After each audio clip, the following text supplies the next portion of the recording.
Tra cumuli di tegole raggruppate per far spazio ai lavori, un'auto che campeggia in mezzo allo spiazzo, spunta una croce ritorta che fino a 48 ore fa si ergeva sulla cupola della piccola chiesa San Zeno di Arzignano.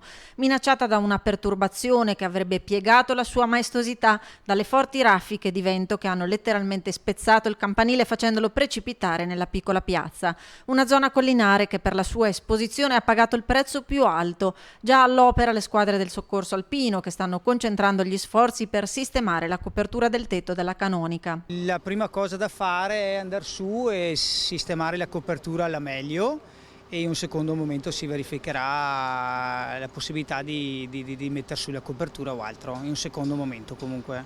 Adesso la copertura sicuramente, vedere che non ci siano calcinacci o altro pericolanti e dopo metterla in sicurezza in un primo momento. Stiamo operando con il personale in cima, assicurato, imbragato, disponendo delle corde di sicurezza per ovviamente lavorare in sicurezza e stiamo togliendo le tegole e mettendo giù dei teli, dei nylon per poter evitare che vengano infiltrazioni di acqua e altro per poter evitare danneggiamenti all'interno delle strutture. Ma non solo il soccorso alpino, ma protezione civile e vigili del fuoco sono impegnati su altri fronti. Le ferite aperte di ciò che ha messo in ginocchio il comune di Arzignano, specie i tetti delle abitazioni private e di altre strutture, come la scuola.